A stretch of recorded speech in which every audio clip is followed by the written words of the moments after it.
Hello friends, welcome to my channel hi fi knowledge. Friends, आज हम पढ़ने वाले हैं फेमस प्लेस इन इंडिया। तो चलिए देखते हैं। देखिए फर्स्ट क्या है हमारी फेमस प्लेस, अजंता की गुफाएं। देखिए फ्रेंड्स, इनमें से बहुत सारे क्वेश्चंस हैं जो कि अजंता की गुफाओं से बनते हैं। केवल अजंता की गुफाओं की बात कर रही हूँ मैं। फिर इसके बाद एलोरा की गुफा, एलिफेंटा गुफा, कन्हेरी गुफा, इन सब से एग्ज़ाम में क्वेश्चन पूछा जाता है।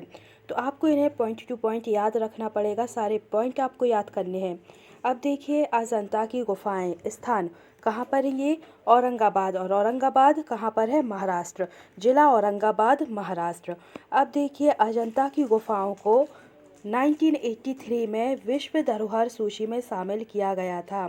तो सबसे पहले आपका क्वेश्चन यही बन जाता है कि ये है कहाँ पर? तो ये औरंगाबाद, महाराष्ट्र में है। अब फिर बनता है कि इन्हें विश्व धरोहर सूची में कब शामिल किया गया था? तो इन्हें 1983 में शामिल किया गया था विश्व धरोहर सूची में। अब देखिए अजंता की गुफाएं बौद्ध धर्म से संबंधित हैं। तो ये एग्ज़ाम में क्वेश्चन आया हुआ है कि बौद्ध धर्म से कौन सी गुफाएं हैं जो कि केवल बौद्ध धर्म से संबंधित है। और भी गुफाएं हैं जो कि बौद्ध धर्म से संबंधित है, लेकिन वो बौद्ध धर्म से संबंधित हैं उनके साथ साथ वो जैन धर्म, हिंदू धर्म से भी संबंधित है। लेकिन जो अजंता की गुफाएं हैं वो केवल आपकी बौद्ध धर्म से संबंधित हैं। ये एनटीपीसी 2019 में भी ये क्वेश्चन आया हुआ है कि अजंता की गुफाएं किस धर्म से संबंधित है। तो ये आपके तीनों पॉइंट हो गए कि अजंता की गुफाएं कहाँ पर हैं और इन्हें कब विश्व धरोहर सूची में शामिल किया गया था और ये किस धर्म से संबंधित है। अब नेक्स्ट देखिए एलोरा गुफा। फ्रेंड्स, और आपको वीडियो अच्छी लगे तो वीडियो को लाइक और चैनल को सब्सक्राइब आप ज़रूर कर लें।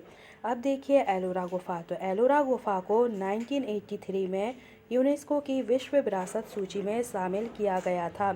तो देखिए आपको अगर ये डेट जो याद नहीं हो रही है तो मैं बता रही हूँ आपको कैसे इसे याद रखना है। अब देखिए अजंता की गुफाएं और एलोरा गुफाएं दोनों विश्व धरोहर सूची में शामिल की गई थी 1983 में। और जो ताजमहल है वो भी 1983 में यूनेस्को की विश्व विरासत सूची में शामिल किया गया था।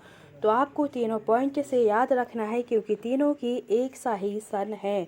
तो अजंता की गुफाएं, एलोरा और ताजमहल तीनों को 1983 में विश्व धरोहर सूची में शामिल किया गया था। अब देखिए स्थान। तो एलोरा गुफाएं कहाँ हैं? ये भी जिला औरंगाबाद, महाराष्ट्र में स्थित हैं। अब देखिए एलोरा गुफा को राष्ट्रकूट वंश द्वारा बनाया गया था। तो हमारे एग्जाम में क्वेश्चन पूछा जाता है कि एलोरा गुफा को किस वंश के द्वारा बनाया गया था। तो राष्ट्रकूट वंश के द्वारा एलोरा गुफा को बनाया गया था। नेक्स्ट देखिए, यह गुफाएं हिंदू, बौद्ध और जैन धर्म से संबंधित हैं। तो मैंने ये बात आपको पहले ही बता दी थी। देखिए अजंता की गुफाएं केवल बौद्ध धर्म से संबंधित है, लेकिन जब तीनों धर्म आ जाएंगे, कौन कौन से? हिंदू, बौद्ध और जैन, तो आपको याद रखना है कि वो हैं एलोरा की गुफाएं। एलोरा गुफा में कैलाश मंदिर स्थित है। अब आप कैलाश मंदिर को कैलाशनाथ मंदिर से रिलेट मत करिएगा, दोनों मंदिर अलग अलग हैं। कैलाश मंदिर जो कि एलोरा गुफा में स्थित है और कैलाशनाथ मंदिर जो कि तमिलनाडु में। यहाँ पर बात हो रही है एलोरा गुफा और जो कि महाराष्ट्र में है। तो कैलाश मंदिर हो गया एलोरा गुफा में, महाराष्ट्र में, और कैलाशनाथ मंदिर है वो है तमिलनाडु में। जब मैं आपको मंदिर कराऊंगी उसमें मैं उसका भी डिस्कशन करूंगी। अब देखिए जिसका निर्माण राष्ट्रकूट वंश के शासक कृष्ण प्रथम के द्वारा किया गया है। तो आपको दोनों ही बात याद रखनी है। सबसे पहले ये याद रखना है कि एलोरा की गुफाओं, जब भी आपसे बात की जाएगी राष्ट्रकूट वंश की, तो आपको माइंड में क्लिक होना चाहिए कि एलोरा गुफा की बात हो रही है।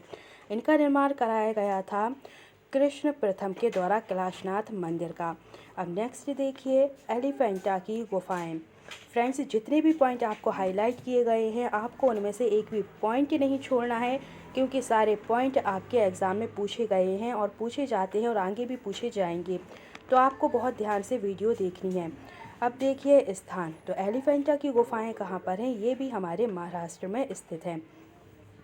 एलिफेंटा की गुफाएं हिंदू धर्म और बौद्ध धर्म दोनों से संबंधित हैं। तो आपको देखिए कंफ्यूज बिल्कुल नहीं होना है। अजंता की गुफाएं केवल बौद्ध धर्म से संबंधित है। एलोरा की गुफाएं हिंदू, बौद्ध और जैन धर्म तीनों से संबंधित हैं।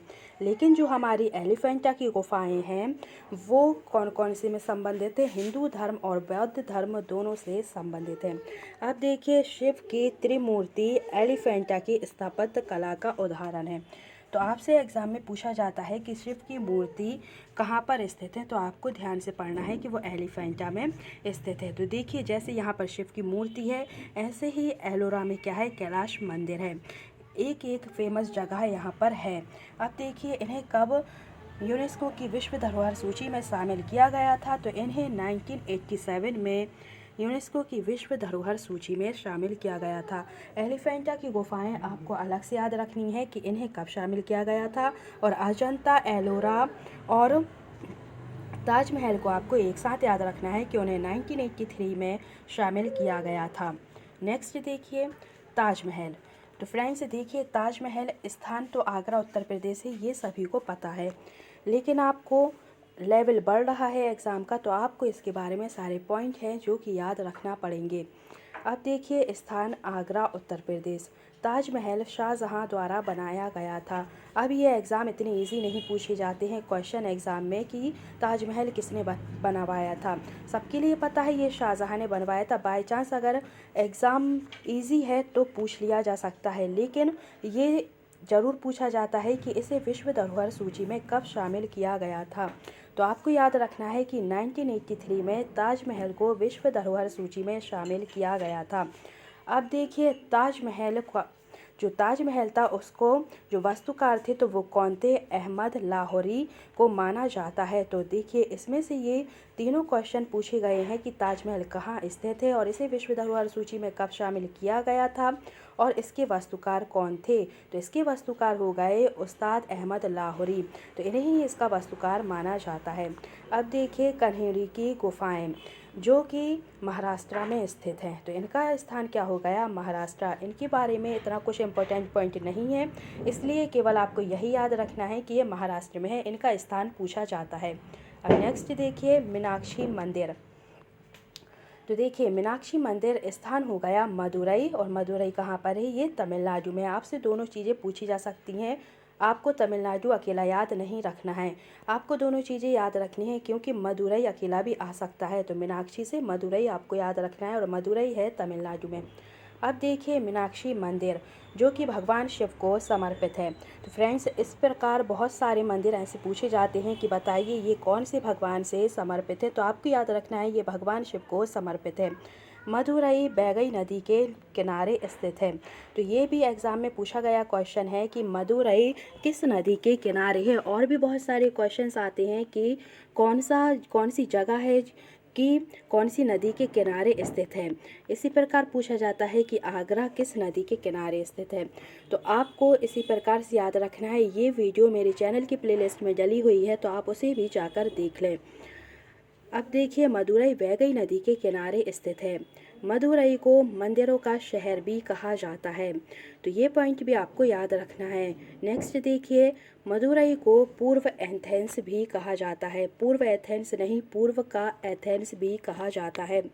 तो ये जितने भी पॉइंट है 4 से 5 पॉइंट जो कि मीनाक्षी मंदिर के बारे में है, ये सारे हमारे एग्ज़ाम में पूछे गए हैं। तो आपको एक भी पॉइंट छोड़ना नहीं है। आपको मैंने जितना भी चीज़ें बताई हैं सबके सारे पॉइंट आपको याद रखना है। तो ये थी हमारी वीडियो जो कि फेमस प्लेस इन इंडिया की वीडियो थी। इसी के और भी पार्ट रहेंगे जो कि मैं आपको इसके आगे और वीडियो में लाऊंगी। उम्मीद है फ्रेंड्स आपको वीडियो अच्छी लगी होगी, और आपको वीडियो पसंद आए तो आप लाइक करें, सब्सक्राइब करें और अपने फ्रेंड्स के साथ शेयर करें। Thank you.